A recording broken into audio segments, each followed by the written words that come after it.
Hi, everybody. This is Jimmy, and you're reading with Jimmy. You're reading Geoffrey Chaucer with Jimmy, the Canterbury Tales. This is the Knight's Tale, Part 4. We've read 3 parts. This is the 4th part. It's the big finale. It's translated by Theodore Morrison. We're not reading the original medieval English. That would be tough. But we're going to read the translation, which he does a great job. Remember, if you have questions, Jimmy at readingwithjimmy.com, comments, Jimmy at readingwithjimmy.com. Let's get started. If you remember, they had gathered their 100 knights each, Arcite and Palamon, right?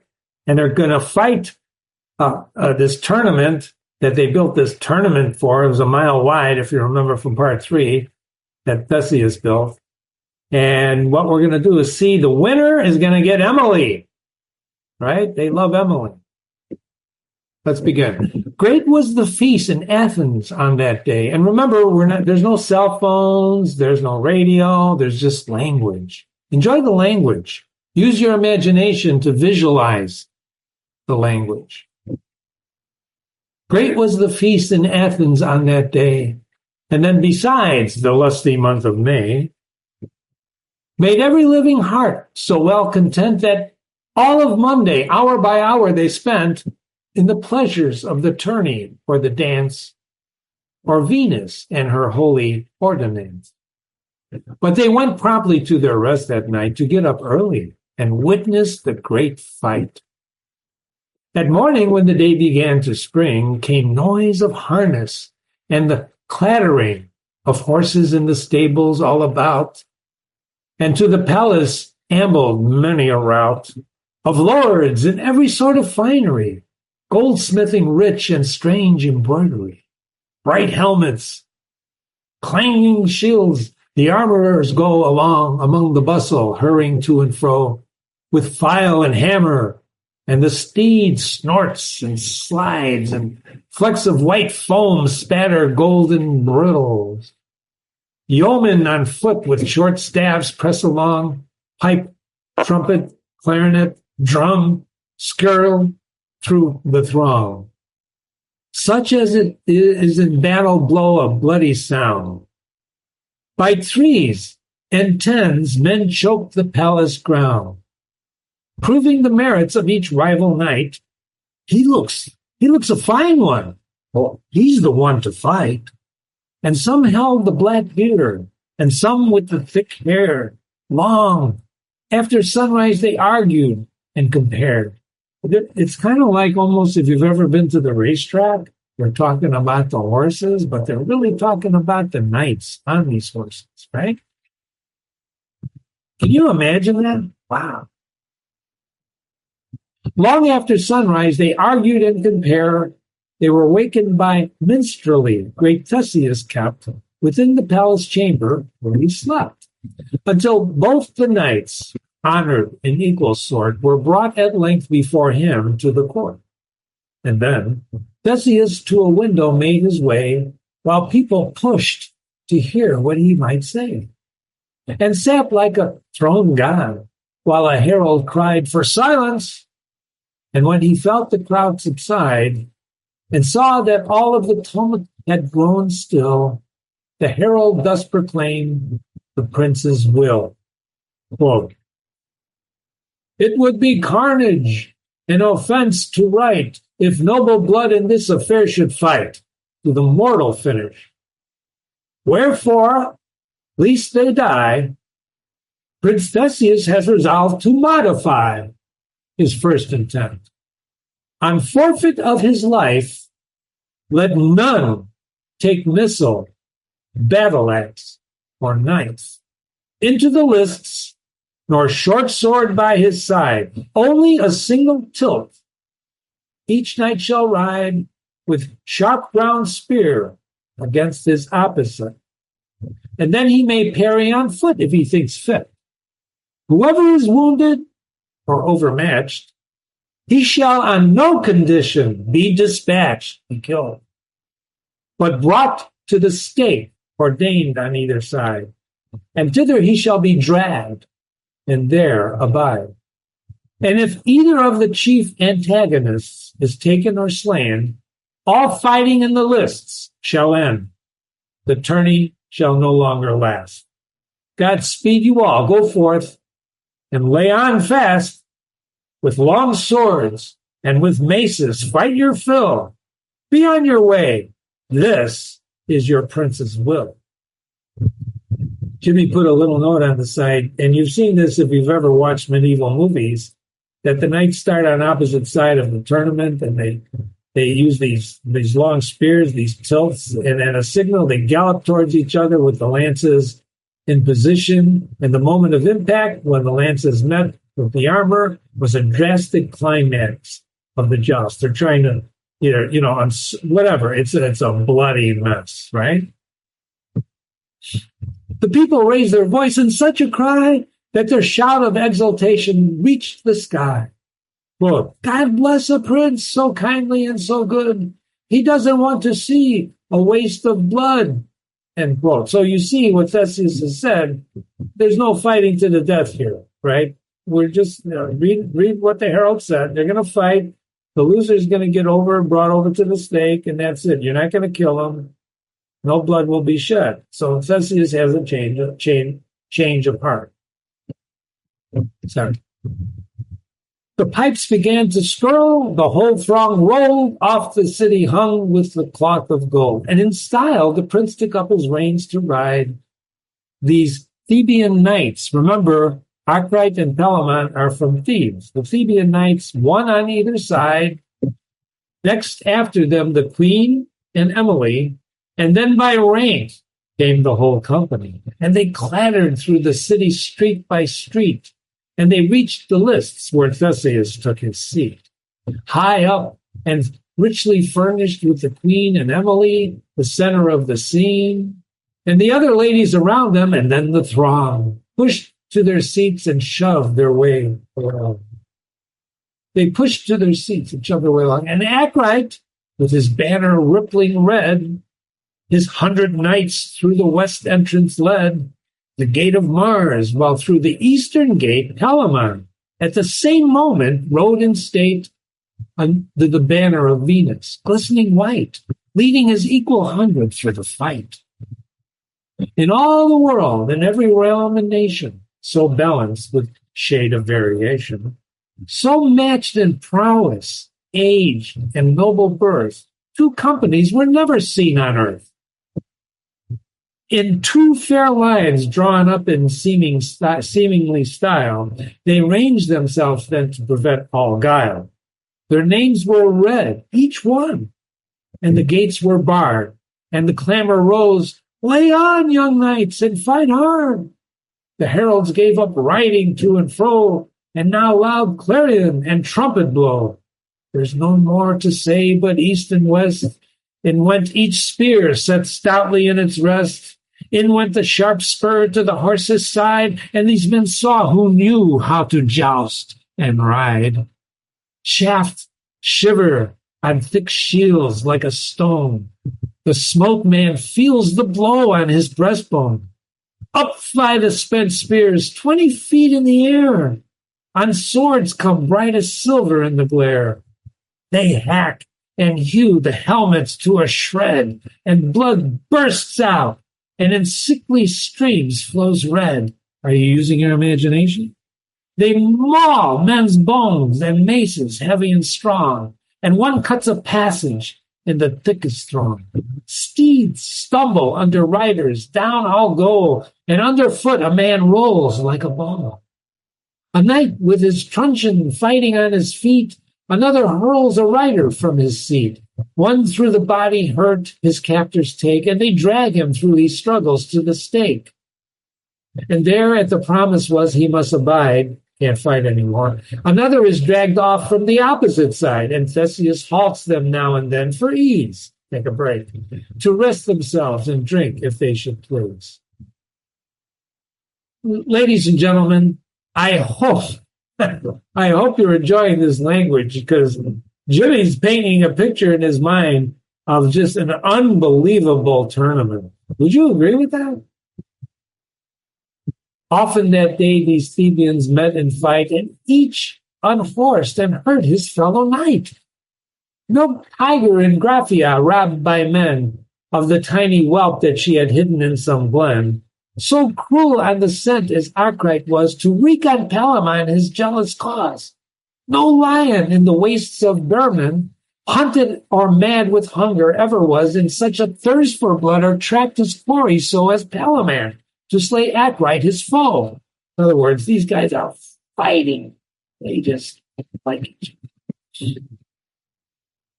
Their sides were bleeding and their helmets hacked. But sometime comes an end to every act. Before the sun sank in the evening breeze, Emeritus, the great king, found means to seize this Palamon, who struggled with Arcite, and deep in the flesh he made his long sword bite. Remember this guy? Right? Then 20 men lay hold on him and take the unyielding victim, he's not giving up, with them to the stake. So they unhorse Palamon, this guy stabs him, and they take him to the stake. And in the attempt to rescue Palamon, the mighty King Lycurgus is borne down. And King Ermatus, for all his strength, so Palamon hit him to a full sword's length. It's lifted from his saddle, but they take Palamon willy-nilly to the stake. His hardy heart can give him no help now. Conquered, he must abide by his vow. What's the vow? He's got to stay there now. He's been unhorsed, and they drag him to the stake. Who grieves but Palamon, no more to fight? The prince, as soon as he had seen this sight, cried to those who fought, "Ho! It is done. No more. Arcite of Thebes has fairly won. As I am the true judge, helping neither side, my sister Emily shall be his bride." And the people clamor from wall to wall with such a joy that it seemed the lists would fall. What can fair Venus now do up above? What says the goddess? What does the queen of love but weep? So for wanting of her will, the lists with dreaming tears are like a film. Truly, she said, I am shamed on every side. So Venus, don't forget, was supporting who? Palamon, right? But Saturn spoke. Peace, daughter, he replied. Mars is content. In other words, Mars, the right one. His night has been rewarded.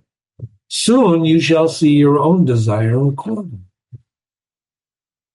The heralds, the trumpets, and the minstrelsy are all in joy for Arcite's victory.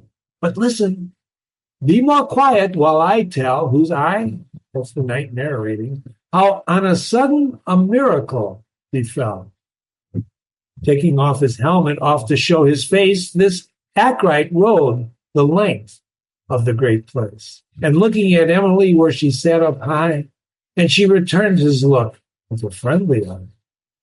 Parentheses, for women, whatsoever tastes they savor, speaking in general, follow fortune's favor. End parentheses.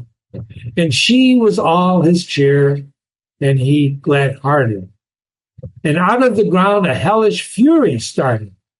By Pluto sent, such was old Saturn's plan, for terror, of which his frightened horse began to swerve, and then fell, foundering in a heap, quicker than Arcite could recover and keep his seat. He was pitched on his head, so roughly that he lay there as though dead. And his ribs were broken by his saddle bow, and he was black as coal or as a crow. So rushed the blood to his congested face. And quickly they raised and bore him from the place and took him to the palace deep in gloom. And they cut off his armor from him and in a room put him to bed, still clear in memory and always crying out for Emily. That's bad luck for Arcite, right? His horse threw him because of the gods. Something happened to him. But the prince, though his mishap had chanced to fall, had no desire to disappoint them all. Besides, men said that Arcite would not die. he would recover from his malady. Another thing that they took for a great pain, that no one in the tourney had been slain, just the way Theseus wanted, right? As for their hurts and wounds and broken arms, our recommended salves, other charms. And so the prince, whose will was for the best, honored and comforted his every guest. Don't worry, no worries. And for the visiting lords, as was but right, conducted revels all the livelong night. 3 days he feasted with them, and then attended, and while they rode out of town, their mission ended, and every man turned home the shortest way. There was no more but farewell and good day, so they feasted for 3 days. The best of Arcite swells the breast. The bitter sore that fills his heart increases more and more. The clotted blood, despite all medical skill, festers, remaining in the tissue still. No cupping nor bloodletting gives him aid, nor any drink of herbs, however. They used to let blood in those days touch you. They believed bleeding helped relieve the pressure. The venom is past. All virtue is to expel. The passage of his lungs begins to swell. The poison and the festering conquest his every muscle downward through his chest, congest. No measure helps him in his hope to live. Upward, emetic, downward, laxative. All organs in that region are disrupted, and the nature there is totally corrupt. Sounds like he's in bad shape. When nature leaves the victim in the lurch, doctor, goodbye. Go bear the man to church. This is the long and short. Arcite must die. And so he calls at last for Emily and Palamon, and when they had drawn near, these were the words that he spoke to them to hear. Nowise the woeful spirit in my heart may speak one point of all my sorrows smart. To you, my lady, for I love you most, but I bequeath the service of my ghost. To you, above all creatures who are cast into this world, since my life may not last. But for the grief, the pains both sharp and strong, that for your sake I suffer, and so long. Alas for death, alas, my Emily, alas, this parting of our company. Alas, queen of my heart, alas, my wife, my heart's love, and the ender of my life. What is this world? What do men ask to have now with his love, now in this cold grave, alone, without a soul for company? Farewell, my lovely foe, my Emily. And now softly take me in your arms and pay, for love of God, good heed to what I say. I have with Palamon, my cousin here, had strife and rancor, many a jealous year, for love of you. And yet God so pitied me. In speaking of a lover, truthfully, for honor, kindred, knighthood, I know none so worthy to be loved as Palamon, who serves you now, and will do all his life. And if you should ever become a wife, forget not Palamon, that worthy man. And with the final word, his speech began to fall, and the cold of death began to creep from feet to breast with overcoming sleep. The strength embedded from him till it left no more than thought, with which his heart beat sick and sore. And even thought failed, and when the heart felt death, his eyes dust over, and his sinking breath fluttered, and yet it seemed that he could see his lady. His last word was Emma.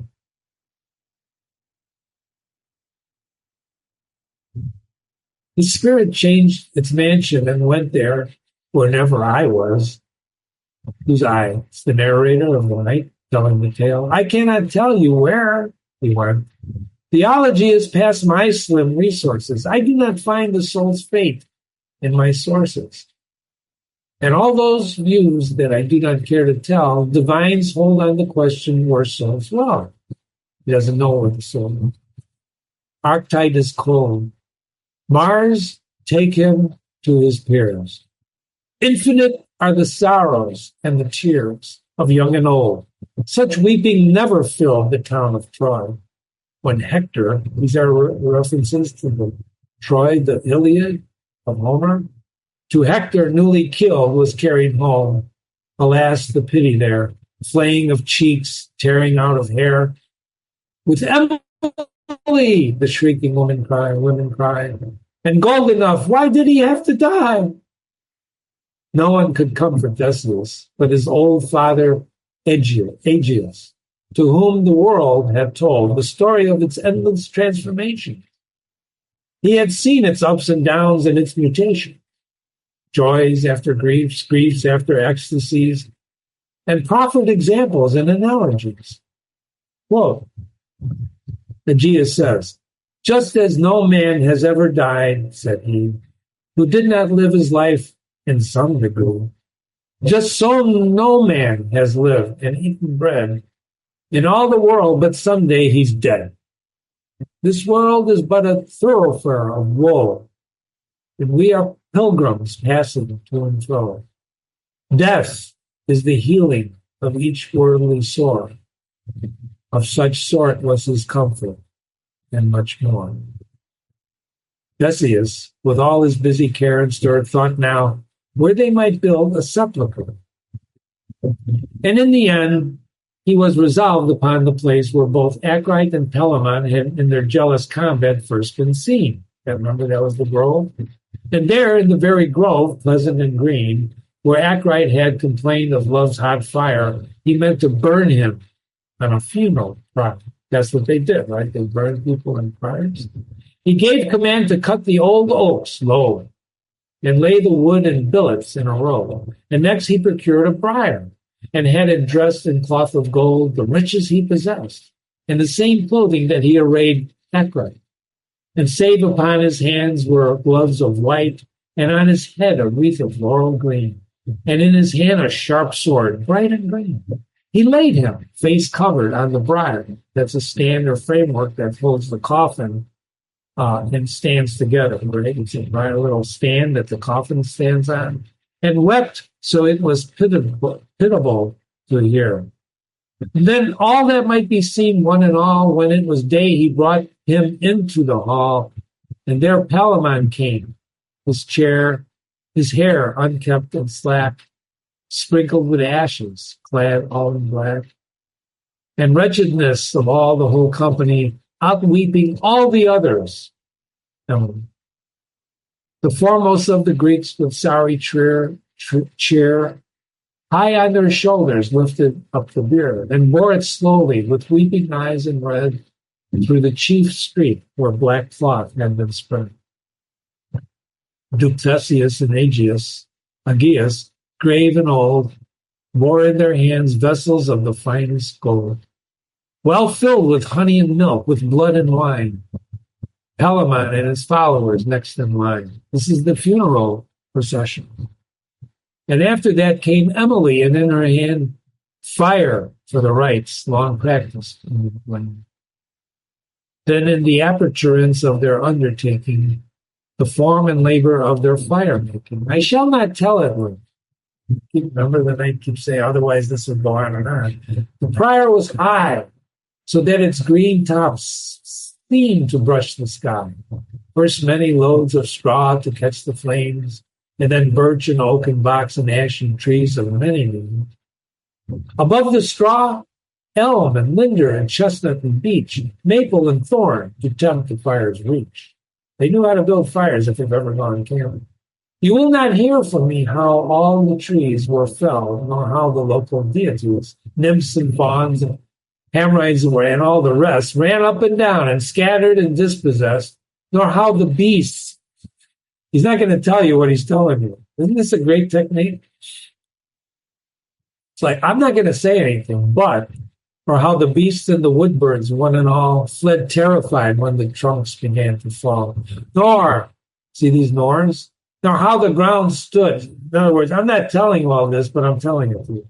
Nor how the ground stood, all aghast and bright. Enjoy the language. Affronted with the unfamiliar light. What's the unfamiliar light? The flame.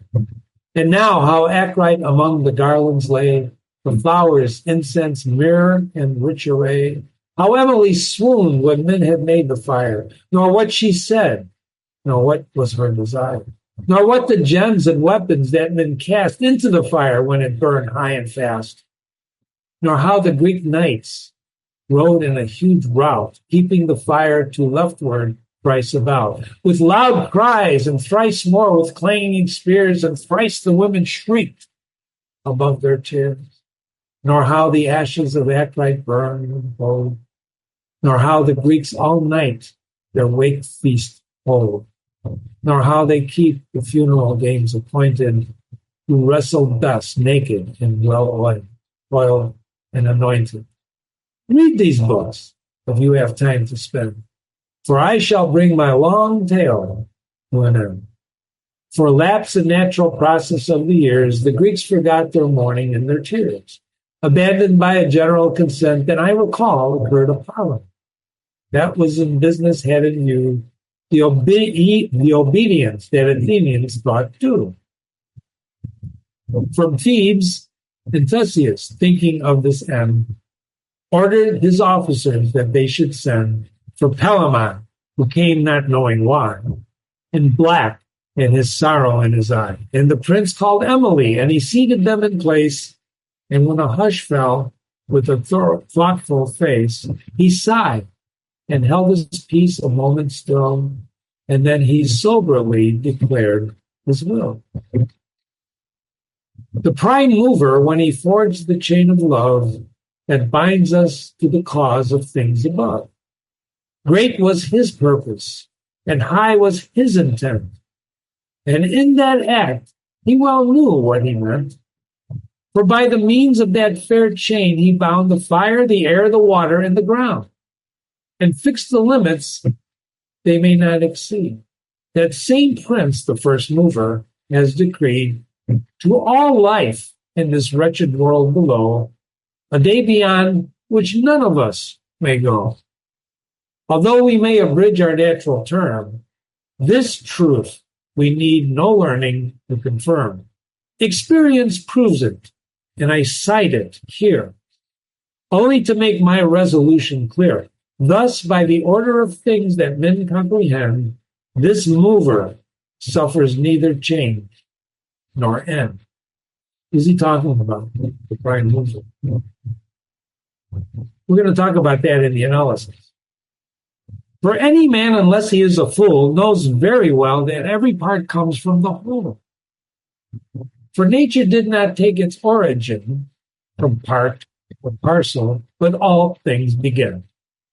What is perfect with what is perfect and immutable, and thence descending grows corruptible. And thus by his ordinance and wise progression, species of all sorts live, but in succession, and not eternally. This is no lie, as anyone can see with his own eye. Consider the oak, so long a nourishing, from when the acorn first began to spring, and yet with so long a life, as we may see, and yet withered in the end, is the great tree. Consider how the stone we tread each day is wasting as it lies there in the way. The broadest river time at last will drain, and cities that wax great at length will wane. So you may see that all things have an end. And thus man and woman also, foe and friend, in either term, in youth or else in age, must die. The king as truly as the page. One in his bed, one in the deep sea, one in the open field, their ends agree. There is no hell. We go the common way. All things must die. It is but a truth to say. It cannot profit any soul alive against this everlasting law to survive. And thus, It is wisdom, as it seems to me, to make virtue of necessity. To take that well which we cannot eschew, which we can't change, the more so as it is our common good. Whoever grumbles, he takes folly's side, and it is a rebel to the world's great God. And certainly a man is honored most if in his flower he gives up his ghost. When steadfast and secure in his good name, he spares himself and all his friends from shame. Let's read that again. And certainly a man is honored most if in his flower he gives up the ghost. Guys, when he's young. When steadfast and secure in his good name, he spares himself and all his friends from shame. His friends should be more grateful for his death. When in full honor, he gives up his breath. Then when in old age, he has made his prowess pale, and all his honors a forgotten tale. And the opposite doctrine is but willfulness. Why do we grumble? Why this heaviness? Because good Arcite in his highest hour took leave with all of his honors in full flower out of the dreary prison of this life. Why grumble here, his cousin and his wife? About his welfare, who loved them so well, can Arcite thank them? God, in his wisdom, tell. His soul and themselves also they offend, and yet their lusts and whims they cannot mend. What is the gist of this long argument? For woe I counsel merriment, and that we thank great Jove for all his grace. And so, before departing from this place, I urge that from two sorrows, long and sore, we make one perfect joy forevermore. Consider where grief struck most deeply, and that is the point at which we shall begin. Sister, he said, this is my full intent, with all of the advice here of my parliament, that this gentle Palamon, your own true knight, who serves you with all his will, his heart, and might, and ever has since he first saw your face, you shall take pity on him in your grace, and accept him for your husband and your lord. Lend me your hand. We are all in accord. Show us what womanly pity you have to give. What the man in a king's nephew as I live, but we're a knight with nothing but his gear, since he has served you now this many a year, and bore for you so great adversity. You should consider that, it seems to me, justice by noble mercy is outshone. And then Theseus turned to knightly Palamon.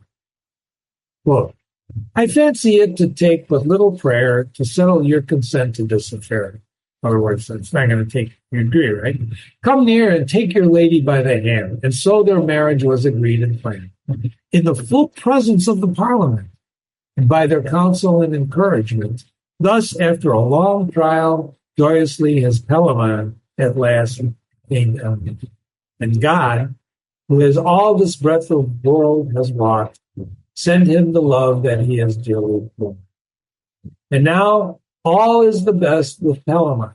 In health and wealth, the stint sorrow done. For Emily loves him with such tenderness, and he serves her with such a gentleness. No word of jealousy can intervene to grieve them, nor suspicion come between. I have now told how Palamon won Emily, and now God save all this excellent company.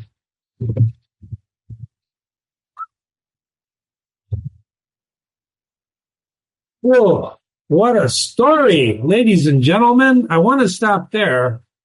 I want to stop there because what follows then is the prologue to the Miller's Tale. And I just want to read a little bit about this to put you in the mood, okay? Because we're going to read this next, the Miller's Tale. So when the night finished, no one young or old in the whole company but said that he had told a noble story. One that ought, who's talking here now, right? It's the anonymous narrator. He steps in. The knight finishes talking here. See the little signs here? And in comes the narrator. He told the one that ought to be preserved and kept alive in them, especially the gentle, each one. And our good host laughed and swore, "The game's begun. The ball's rolling. This is going well. Let's see who has another tale to tell. Come on, match the knight's tale if you can, Sir Monk," calls on the monk. Match the tale. The miller, who by this time was so drunk, he looked quite bloodless, and who hardly sat on his horse but was never off to doff his hat or stand on courtesy for any man, like Pilate in a church plays, he began to bellow. "Arms and blood and bones," he swore. "I know a noble yarn to square the score with the knight's tale, one that will leave us quits." Our host could see that the ale had blurred his wits. "Robin," he said, "hold on a minute, brother." Who's he? He is actually the host, right? Robin is the name of the miller, yes. "Hold on a minute, brother. Some better man shall come first with another." So he's trying to cut the drunk off. I mean, he just finished a beautiful story, and here comes the miller who's a little tipsy. "Arms and blood and right?" You've been reading with Jimmy. This is Jimmy. Aren't you having fun? Just remember, this was written a long time ago. Language is astounding. Learn more about Chaucer by reading the other tales on our website. Be sure to visit other tales and stories and plays on our website. This is Jimmy. You're reading with Jimmy, readingwithjimmy.com. We're also on YouTube. If you have any questions, comments, critiques, Jimmy at readingwithjimmy.com, Jimmy at readingwithjimmy.com, and let's see if it is, in fact, the miller's tale next. See you soon. Have a great day.